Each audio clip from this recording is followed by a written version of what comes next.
Hi, welcome to Smart City Institute Japan's webinar series called Global Perspectives on Smart Cities. I'm your host, Tak Nagumo, the Executive Director of the Smart City Institute Japan. Today, we have two distinguished speakers from UK. Today's topic is the role of smart lighting in reducing environmental impact and driving innovation. So let's invite our speaker to the screen. First, Mr. Masayuki ARAI from British Embassy, Tokyo. Arai-san, please come in. Hi. Okay, thank you very much, Nagumo-san, for inviting me to this exciting session and also for the introduction. Hello, everyone. My name is Masayuki ARAI. I am a senior trade advisor of the Department for International Trade based at the British Embassy in Tokyo. The Department for International Trade is often recognized as DIT in short. My job is primarily to support the trade relationship between Japan and the UK. And as part of my job, I frequently talk to innovative companies in the UK and introduce them to the Japanese stakeholders. My main focus is in the areas of so-called emerging technologies or deep tech. I look at technologies like AI, IoT, robotics, and many other elements associated with smart cities. Now, September last year, DIT launched a consortium called the Export Academy, gathering world-class technology talent in the UK. There are some 30 innovative companies strictly selected for the Export Academy by DIT. And I came across a company called Telensa, one of the Export Academy cohorts. Telensa specializes in smart street lighting for smart cities. They make wireless smart city applications, helping cities around the world save energy, work smarter, and deliver more joined-up services for their citizens. They are based in Cambridge in the UK. So I'd like to introduce Nicolas RIMBEAU from Telensa. He's a sales and operations manager for Asia Pacific. He's actually based in Australia. I'm sure he's going to give us an interesting talk on many impressive case studies based on their products. So, Nicolas, over to you. Good evening. Thank you very much. Thanks for the introduction. And so I am, as mentioned, and my name is Nicolas. You will hear from my voice that I'm neither from Australia nor from the UK. I have a strong French accent, probably. So I am a French native. I've been outside of France for now many years. I have been working in Asia for quite some time, including in China and Southeast Asia. So I have been moving around with the different companies I suppose I have worked for. And I am now working for Telensa. So as was explained, Telensa is a UK company. We have been working in the smart lighting industry for many years now. I'll probably bring up a presentation to talk about this, as I have a slide explaining this, so just bear with me. I'll bring this up. If you can just confirm when you can see my screen, that would be great. Okay, very well. Just to introduce Telensa, I'll just bring this up to explain, to give a bit of context around the company and who we are. So it is a UK company based in Cambridge, and the company was funded in 2005, and we had our first smart lighting experience in the UK back in 2008. So it has been now many years that we have been working in that industry. It is a very small smart city company, I suppose. We have only around 60 people working in the company. But we are at this stage the market leader in that smart lighting industry. We have been deploying networks all around the world, including in the UK, obviously, but also in the US and in Asia Pacific. So as was mentioned, I am based in Melbourne, and I'm looking after the Asia Pacific region, where we have a number of networks, not yet in Japan, but hopefully in the years to come. We have deployed some networks at this stage in Australia and New Zealand. We have some networks as well in Malaysia and Hong Kong, and we are trying to bring our solution to as many countries as possible around the region. So I will talk about what smart lighting is in sort of the fundamentals of smart lighting to give the audience a good view of how it works and some of the benefits. And I'll try to segue into smart city, as obviously smart lighting is one component of smart cities, and one of the main interests of any organization is to have this combination of smart technologies that can bring benefits to them and to end users like citizens and so on. So I'll jump on the next slide, which is going to show a very summarized view, but very simple view of what smart lighting is. So it is as simple as the three components you see here on this slide. So we have generally a smart control connected to the street lights, and this has a wireless capability. And the smart control really is about turning the street light to a smart, a smart asset. So the street light is there to bring some light to the citizen. The controller is there to make sure that the light is delivered the right way and that there is no faults on the network and so on. So this device, the controller, is basically going to collect information about the operation of the light. So in terms of the energy consumed, it's going to collect data about the electrical network and the power supply, and it's going to report all that information through a network device, which we call a base station or a gateway. And that information is then going to be sent back to a central application. So these are the three main components of a smart lighting application. And it really is the same, whether it's a Telensa application or another smart lighting application, you're always going to find those three components. And the main component for a user, I suppose an end user, is going to be the application, because the application is going to allow the user to really understand what is the operation of the network, but also customize the way the network is going to operate, and to make sure it operates efficiently and there is a good delivery of lighting, I suppose. So when we are looking at this component, we are looking at a range of aspects of the component.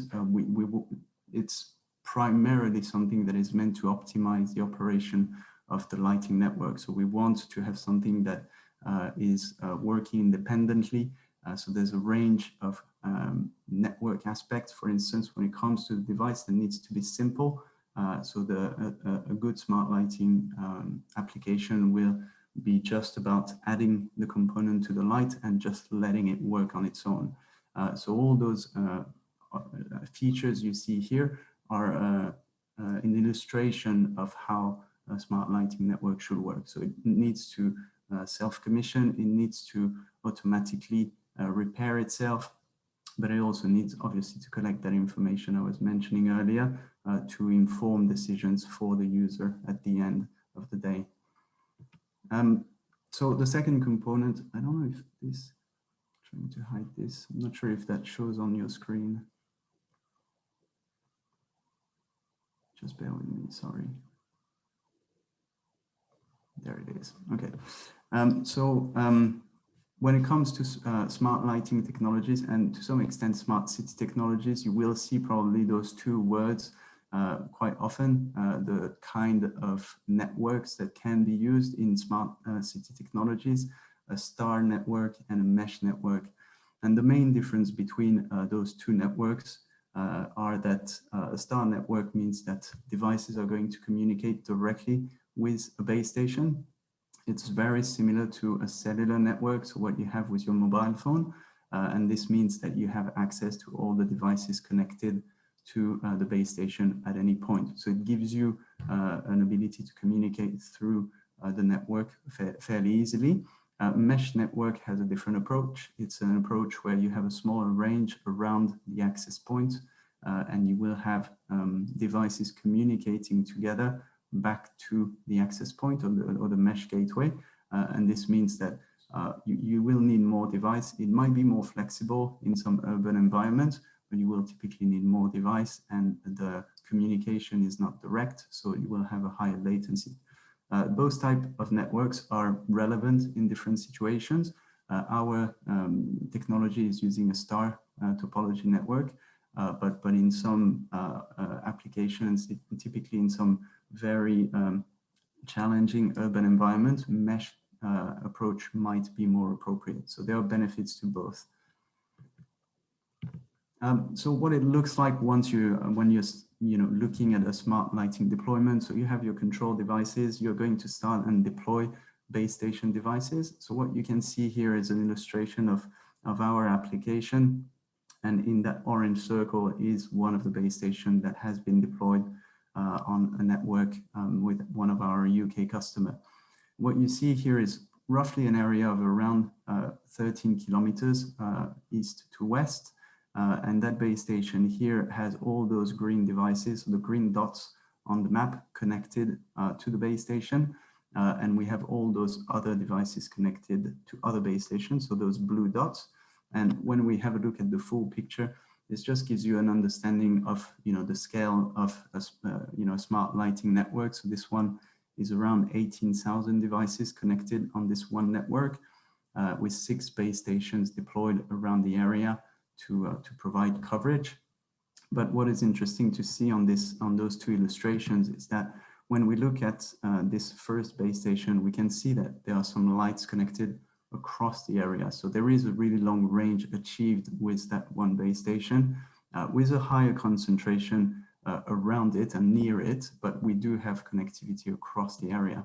And it is the same for all those other base stations that we see on that UK customer network.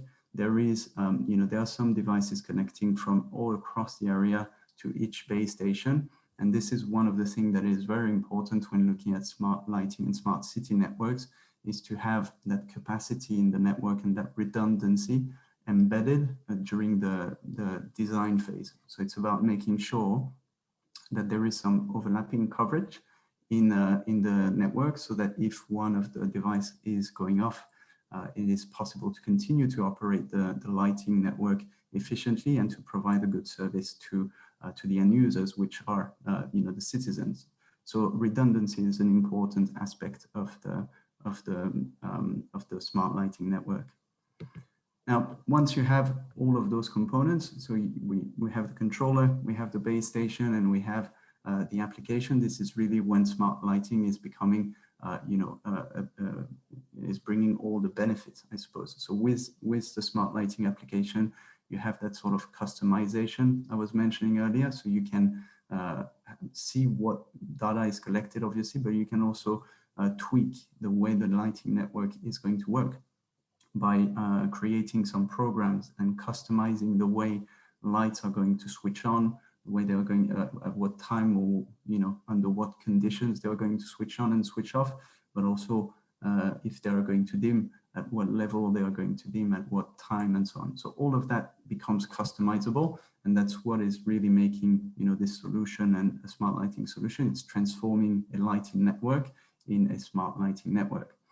You obviously get a whole range of information related to the operation of the network. So I was mentioning electrical information, but you get obviously fault reports, you get warnings, and all those information can be used to optimize the operation of the network. So this is for our customers. It's typically council and utility companies.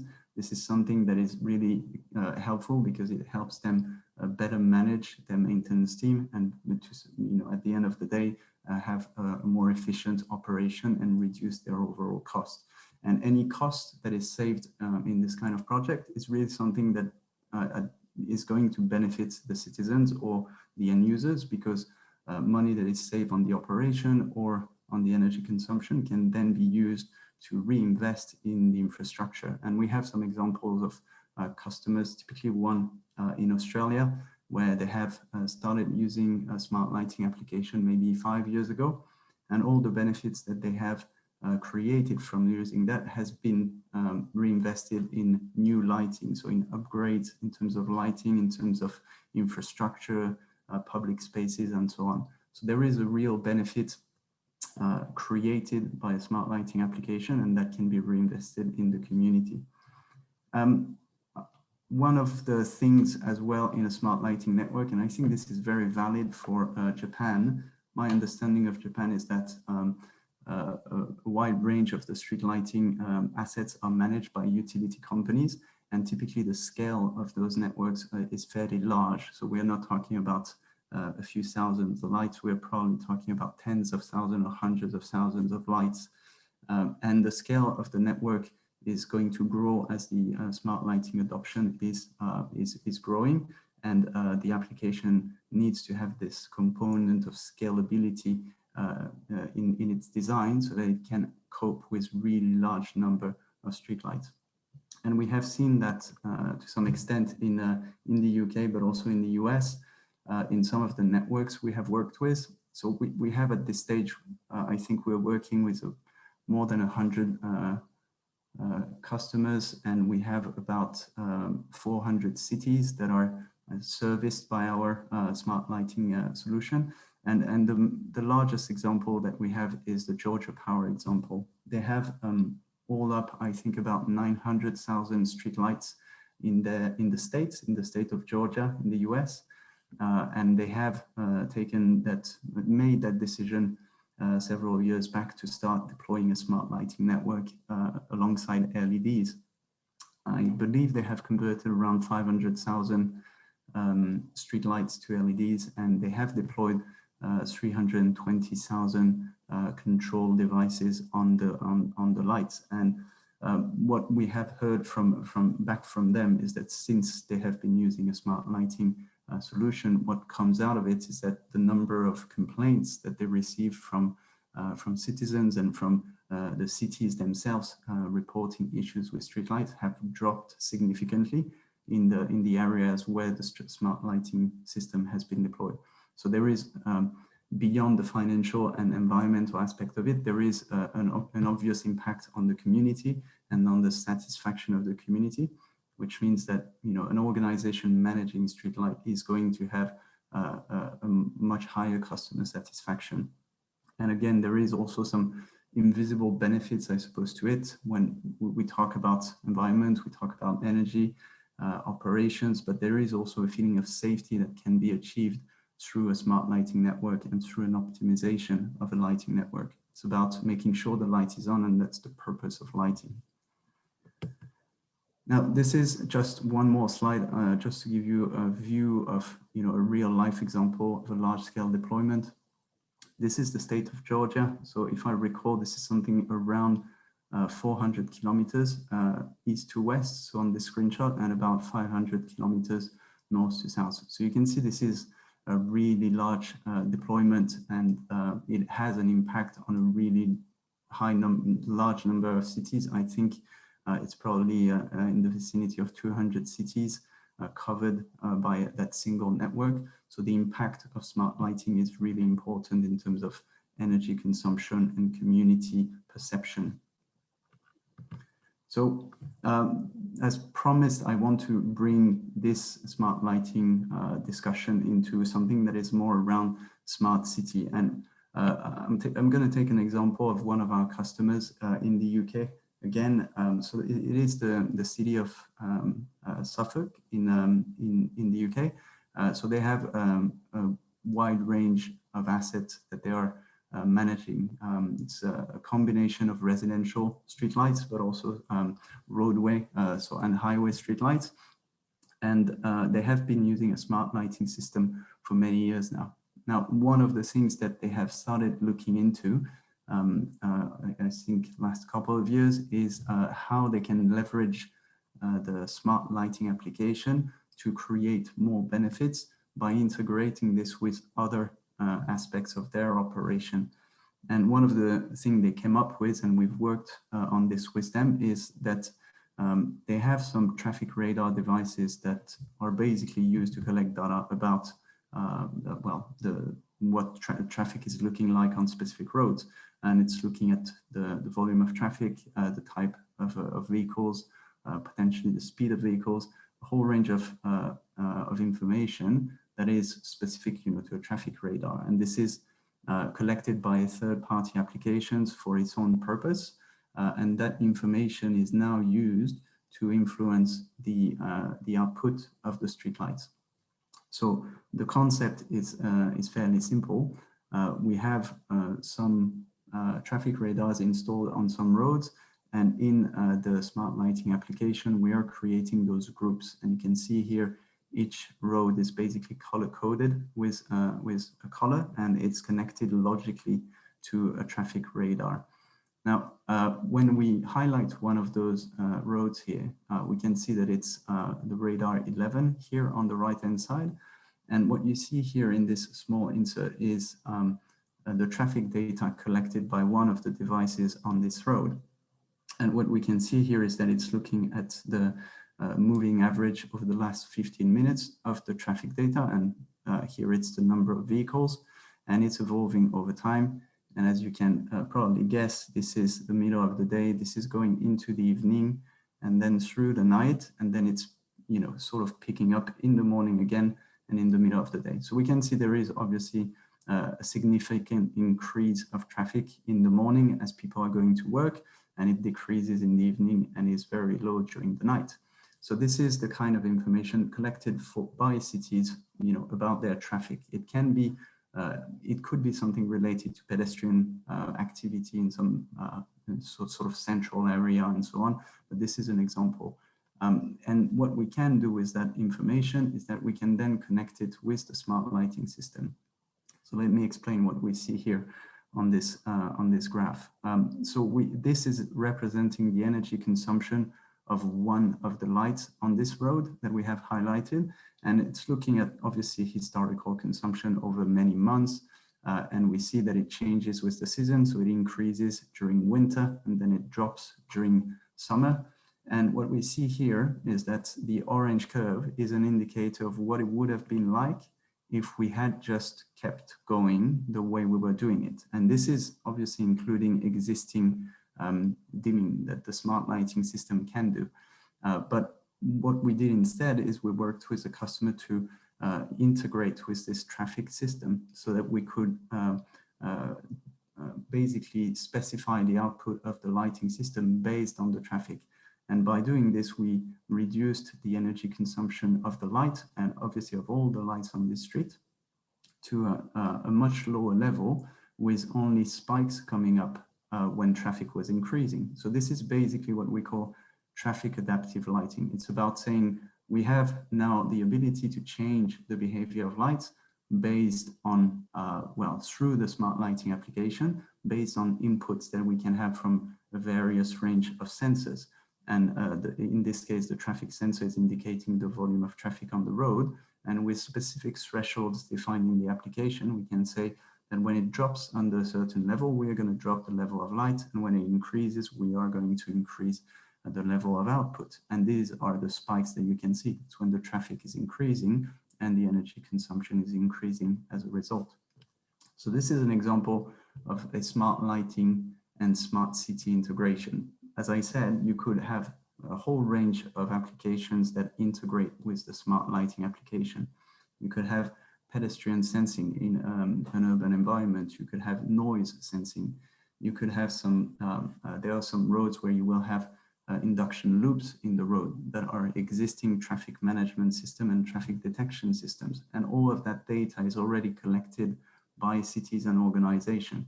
So the idea of a smart lighting system is that it enables other applications to have an impact in terms of environmental impact and energy consumption impact on the lighting network by simply communicating with the smart lighting application. And this is one of the benefits that the application brings. So in this example, which is a small scale example in Suffolk, they have installed initially 25 traffic radars. So it was covering only 500 street lights. And this has been since, I think, expanded to a larger scale. But on that small initial sort of a proof of concept project, the energy savings generated, the additional energy savings generated by this integration has led to an additional 30% energy savings. Now, what it says here, a no service compromise is based on UK standards when it comes to lighting standards. And the mechanism there is that the level of lights required in different jurisdictions is going to be aligned with the use of space. So typically, if a road has a specific volume of traffic, it's going to fall into a certain category, and you have a lighting that is adapted to that category. With this traffic adaptive lighting, we can automatically switch from one road category in terms of lighting output to another one because we have that information from the traffic radars. So this is, there's no, it's not just we are changing the output of the lighting to a lower value so that we make energy saving as much as we can and we don't care about safety. It's actually really aligned with the standards and the safety is maintained even with those additional energy savings. And I think I will leave it here for the presentation. What I will try to do is give you a quick live demonstration. If to set it up, just give me a minute.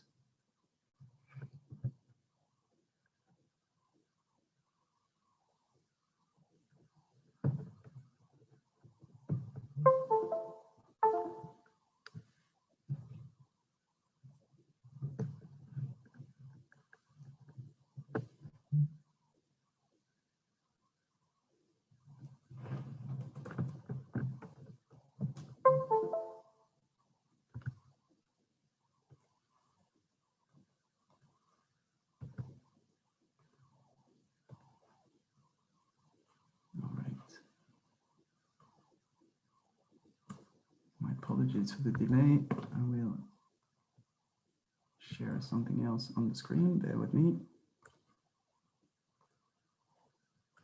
Okay, so this is a test system that I have pretty much next to me.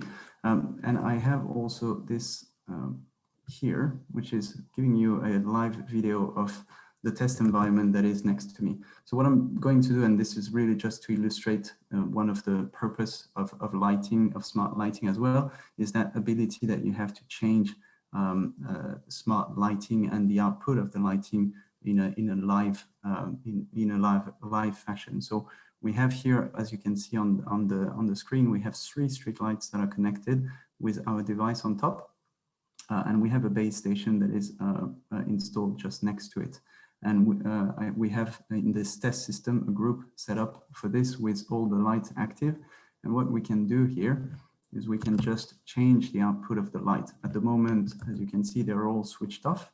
And we can decide that we are going to switch the lights on for 10 minutes. And we send an override command. And from experience, I know it takes a little bit of time because of the video lag. So generally within 20 to 30 seconds, we are going to see those lights come on. And I'm sure you can also see me in the reflection,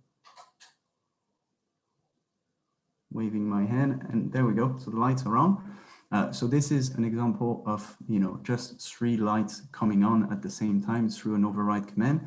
But as I was explaining earlier, the network and the application is designed to really have tens of thousands of lights. And because we are using that star topology network in our application, this command that I've sent could be sent to tens of thousands of lights, and it would change the behavior of the light, in a matter of seconds. Typically, we see that it would be under 1 minute, and you can obviously change this from the off state to any other state. So, for instance, if you are, if there is an accident somewhere at an intersection, and you would like to change the lighting at that intersection to bring it up to a higher level, you could do that to bring it to full on, and then you can get it to return to its normal operation.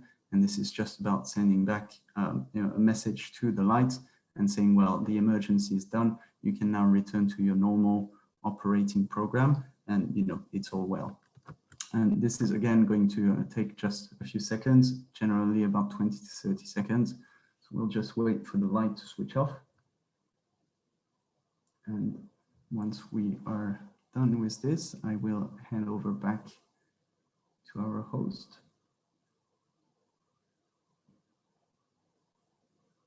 It always takes a little bit longer when it's a demonstration.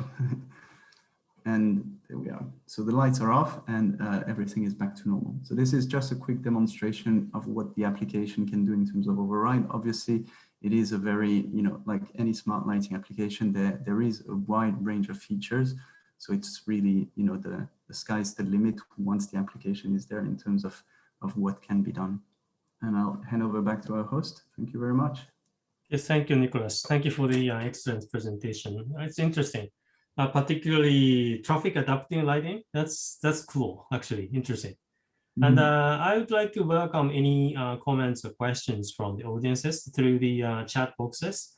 And for the viewers writing the message to the Nicolas, please use the chat box and please select all participants, panelists and all panelists and participants from the pull-down menu, as we do always in Japanese. すべてのパネリストで出席者. That way we can share all the writings amongst the participants.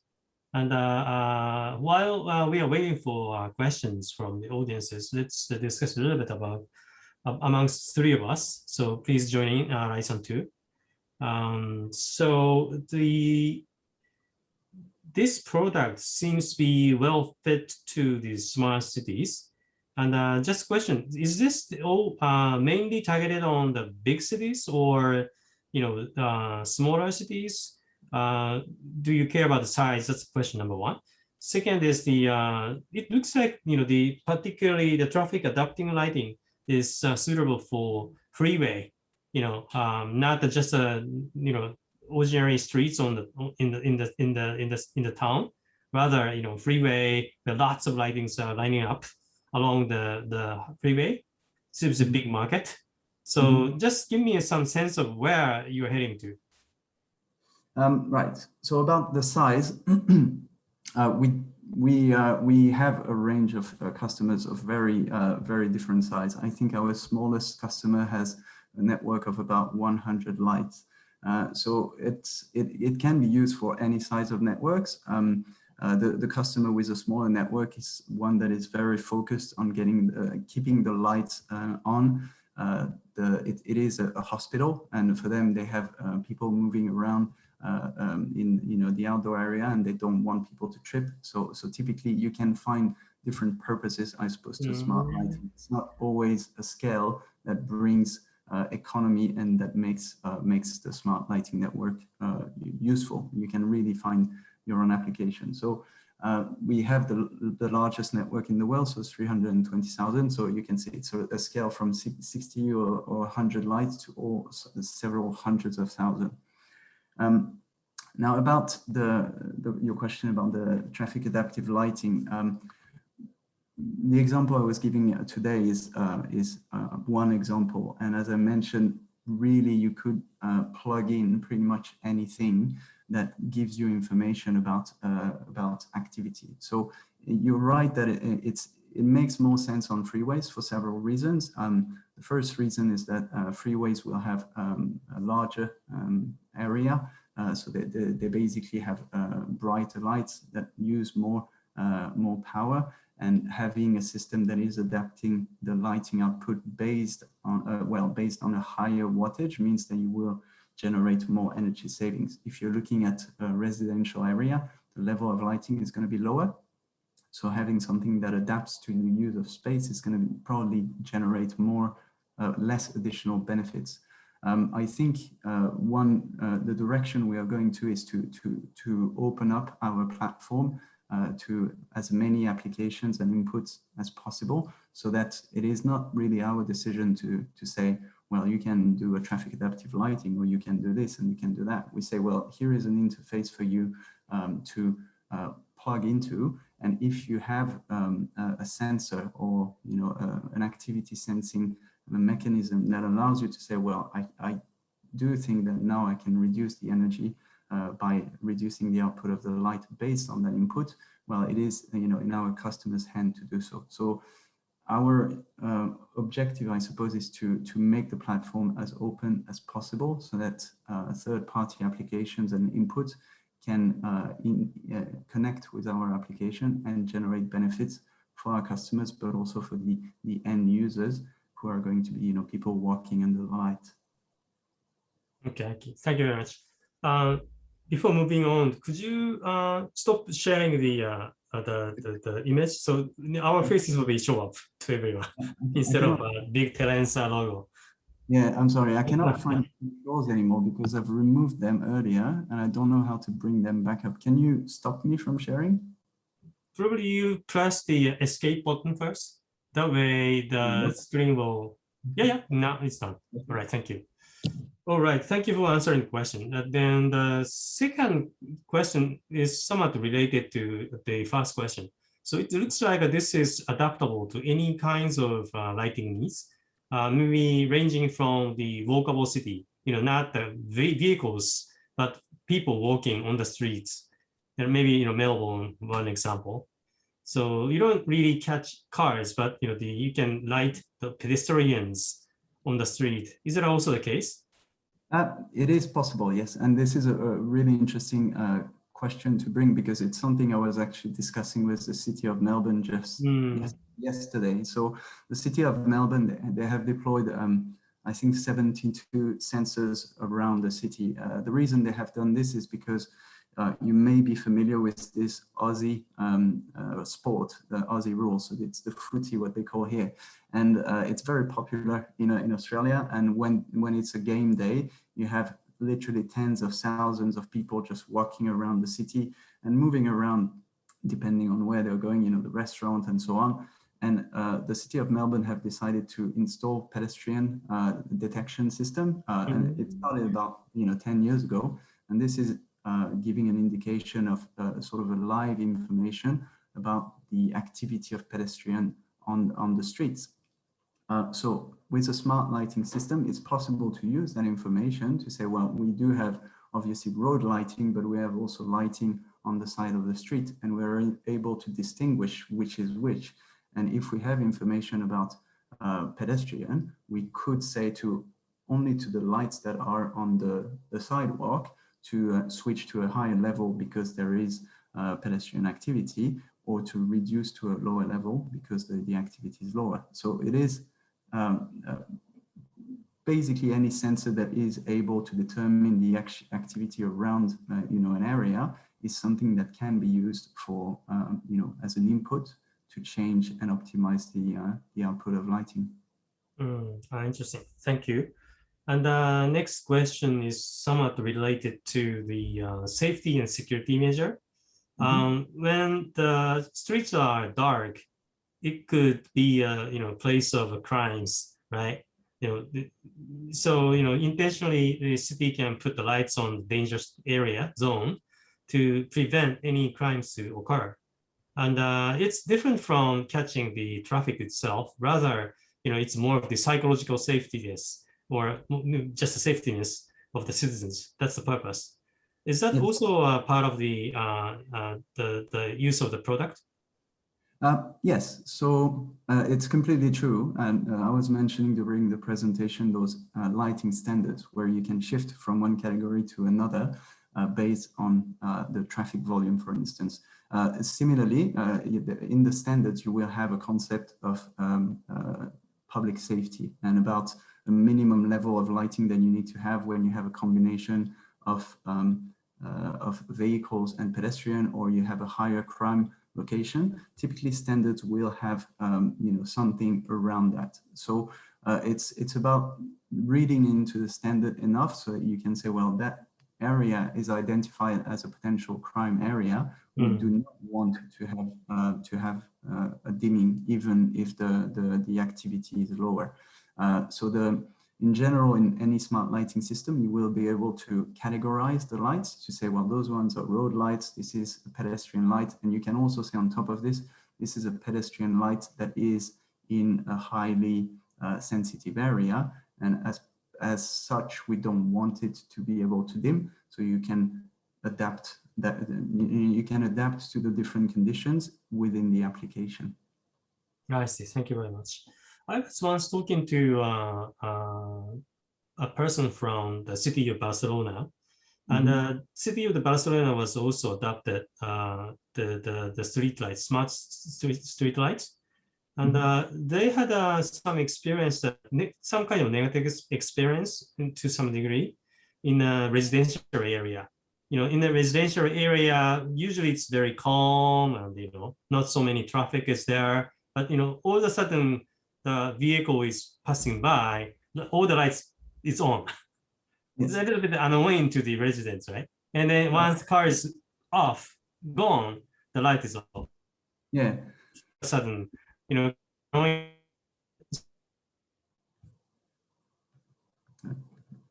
think I'm losing the... Sorry, I've lost you for a few seconds. Okay. So I asked about, the smart lighting in the residential area. Can you hear me now? Yes. Yeah. And then, usually the residential area is a calm place, not expecting many cars running through. And then once the car is coming into the residential area, then the sensor catches it and put the lights on. Yeah. All of a sudden, to the surprise of the residents.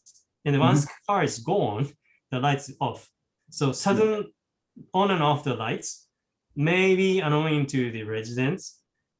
So that was one of the reasons why Barcelona in certain area, I think, had stopped using this smart lighting. So maybe, it should be even smarter, not just smart, to adapt to the environment. Yeah. So it is a very good point, and I think it is actually a good illustration of our view of smart lighting.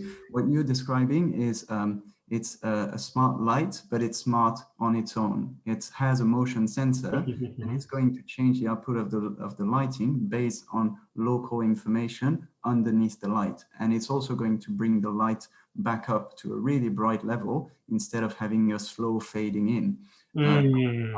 Our view is that this is, as you say, it can be quite frustrating for the residents. And typically for me, I have a light that is shining in my bedroom, and if it was to come on very suddenly, it would just wake me up. So I would also be frustrated. Now, what I've described with the traffic adaptive lighting is a bit different, because we're looking at rolling average. So instead of having something that changes suddenly, it's based on an average activity.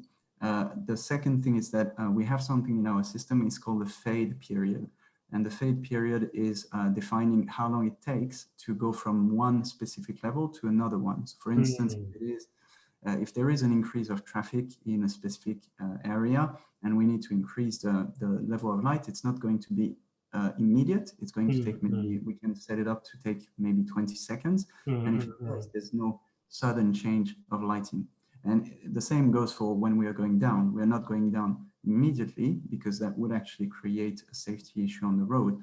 It would go from very bright to 20% output, for instance, and someone driving would just end up having a sudden move that could create a safety issue. So we have the fade period, and we have this sort of rolling average, which is looking at the use of space over time rather than at the instant, so that we don't have the issues that you have described, like in Barcelona.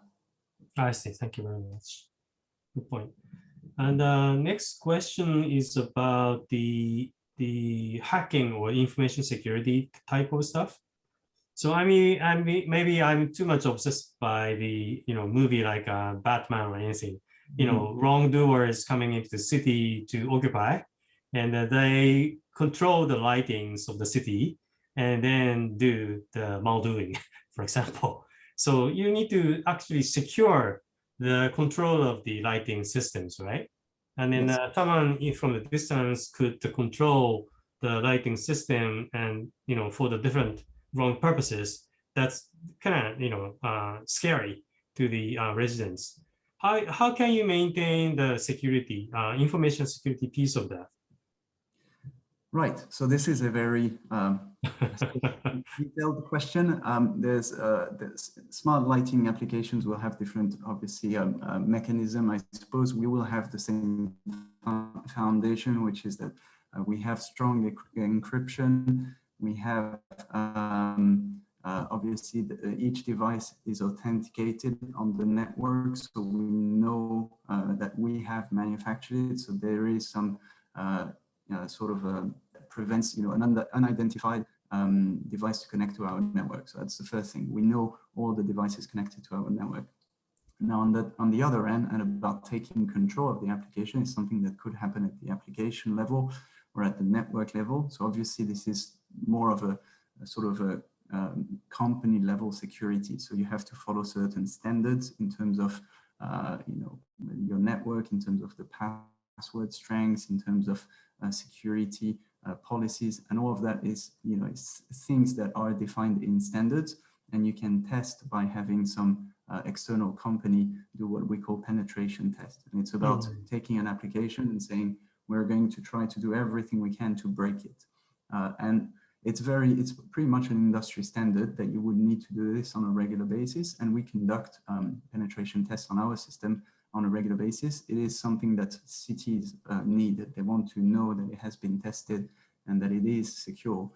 So it is just about keeping up to date on what are security threats, making sure that someone else is looking after testing, so that it is an independent review, and just changing anything that needs changing in the security aspect of the application. Thank you very much. Thank you for the clear answer. And next question is about how you usually approach to the potential customer.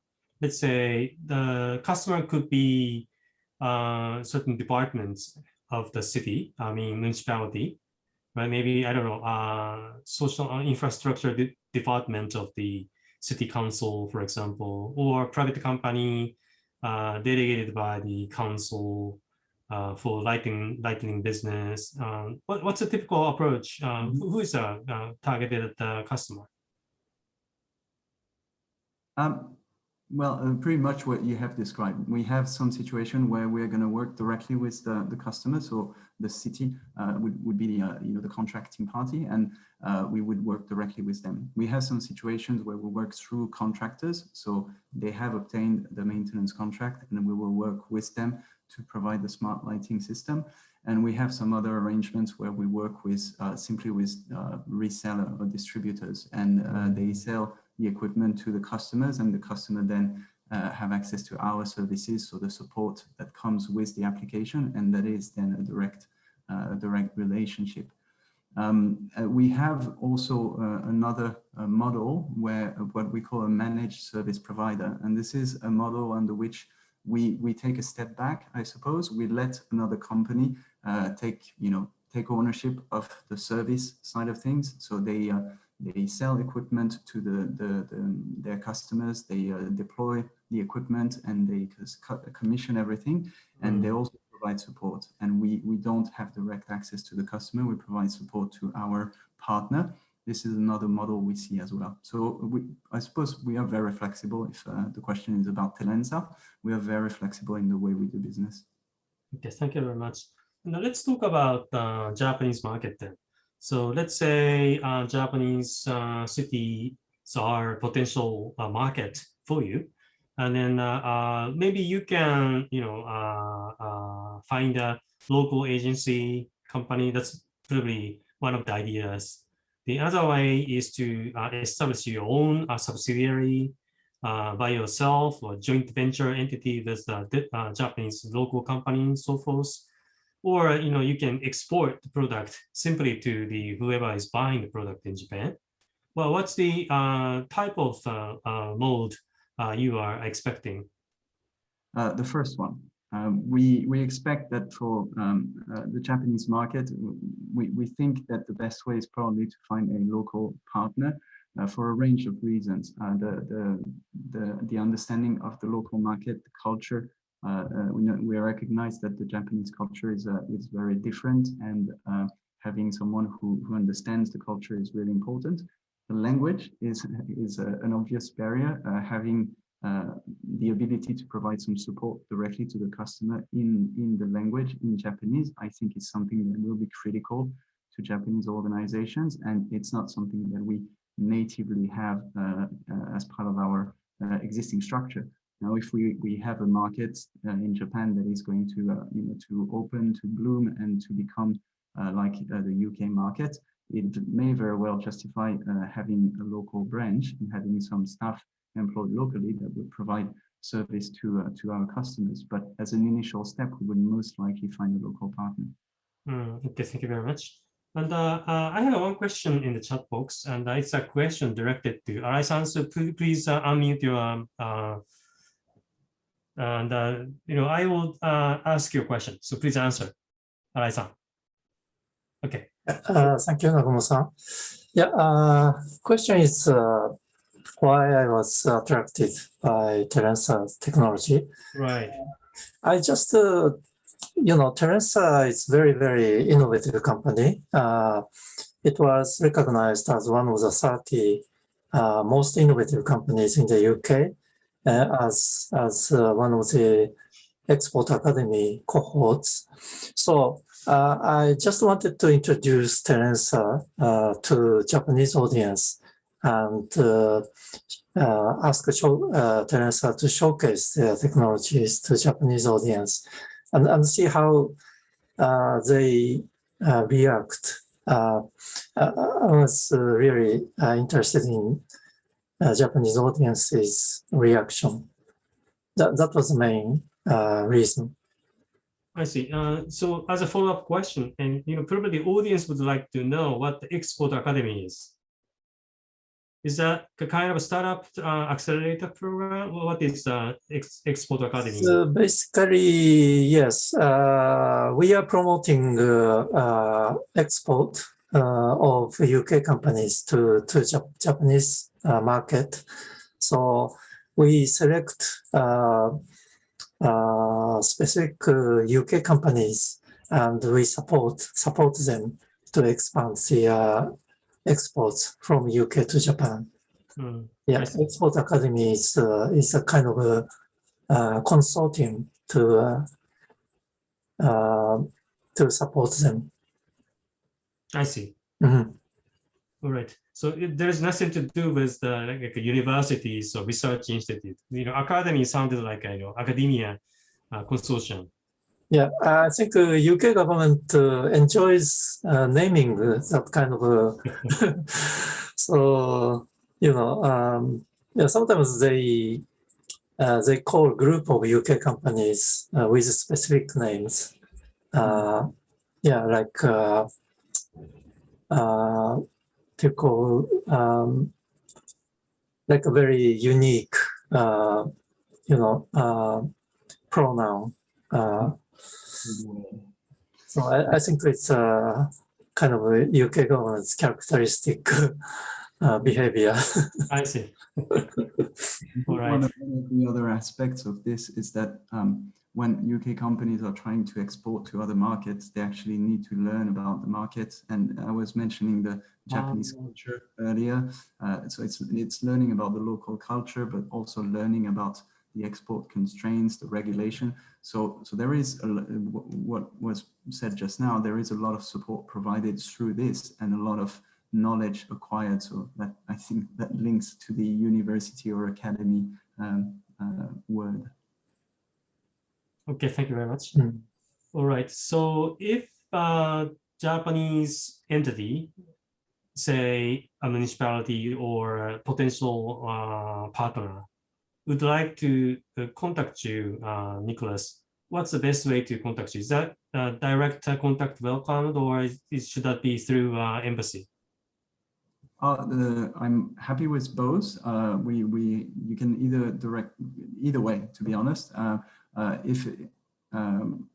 think considering we have been supported by the embassy and DIT in our journey, I think keeping them in the loop is always a good idea. But more than happy to have a direct discussion if necessary.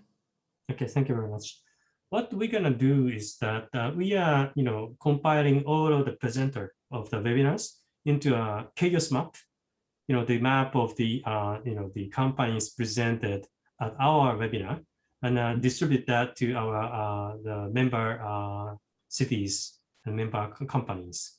So, the chaos map shows which function the company provides. You're more related to writing, and some companies are related to education and so forth. So it's a map of all the functions delivered through the companies. And that's the one way to disseminate information about you to our community. And if we get something, maybe I should contact both of you, whether there can be a good business opportunity for you, right? Yep. All right.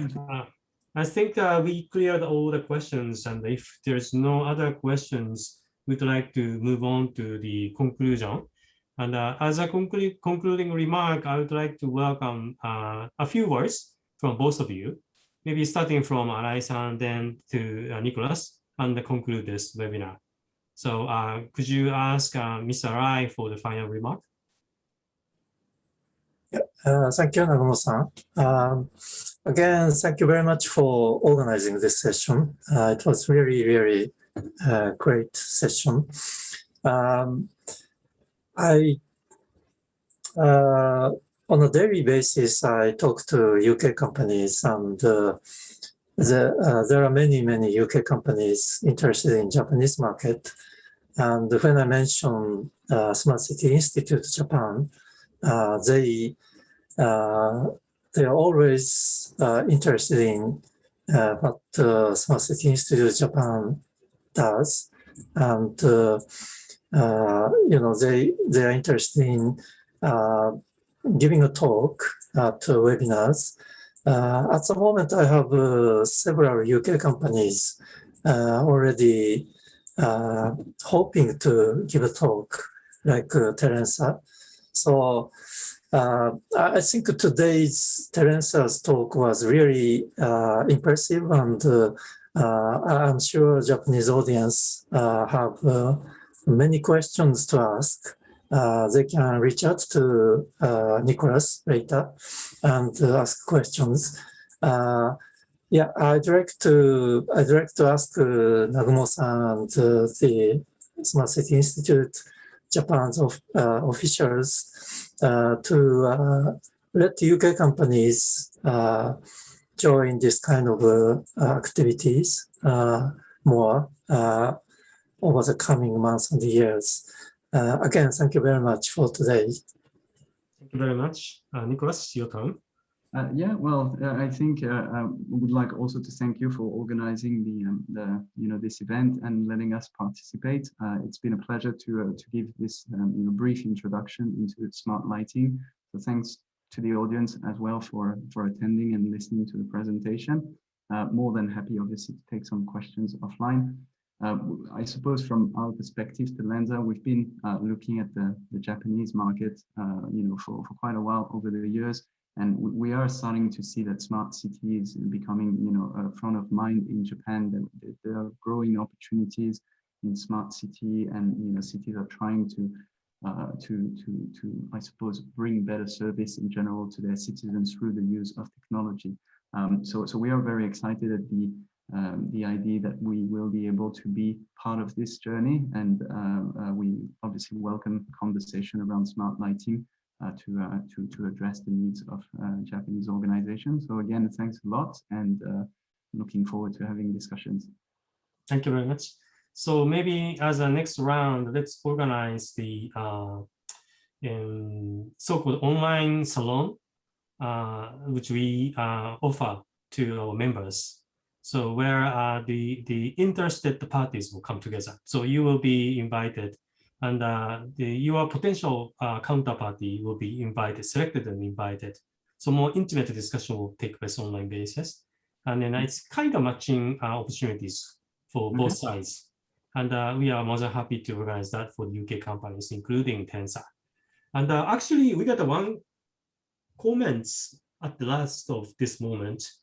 Kawano-san, Nagumo-san's questions cover what I wanted to know. Thank you so much. Especially smart lighting helps us to prevent from crimes and provide the safety. I'm not sure whether installation cost can beat the saving the cost.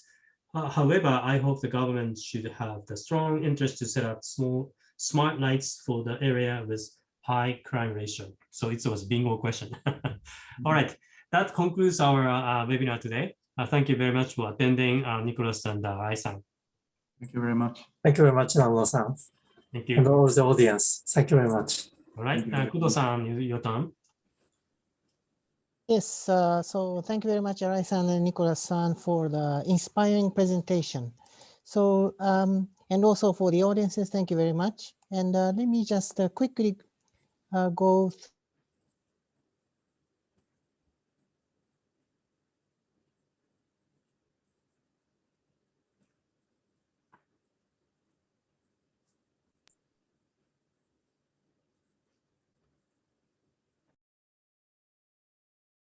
Kudo-san. Sorry, I was on mute. So thank you very much, Arai-san and Nicolas, for attending the webinar. And thank you very much for the web viewers. And let me just go through the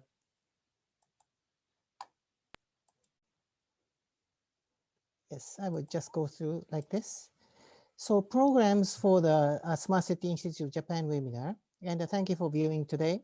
And the programs of the webinars, upcoming webinars are available on Smart Cities SNSs such as Twitter, Facebook, and LinkedIn, so please stay tuned. And the past videos can be viewed on the Smart City Institute of Japan's YouTube channel. And for the upcoming programs for the Global Perspectives on Smart Cities, which is today's series, next Friday from a week from now, we are going to have another UK company called institution called Connected Places Catapult. And we are going to talk about smart cities as the engines of growth and prosperity. And the Tuesday on July 6th, we are going to have a Eden Strategy Institute, which is the consulting firm in Singapore. And they're going to talk about the smart city government's ranking that they produce. And also, we are going to have the speakers from World Bank, Tokyo Development Learning Center, with regards to the building back better after COVID-19 toward greener, resilient smart cities. And I just go briefly with the Smart City Institute of Japan. And actually, our memberships are growing, and it's now close to 430. And also, our number of advisors grow as well, 33 advisors. And also, we are, increasing our partnerships overseas as well. And you can see a British Embassy Tokyo here today, but also embassies such as Spain and Denmark, as well as other smart cities related institutions globally. And we are expanding.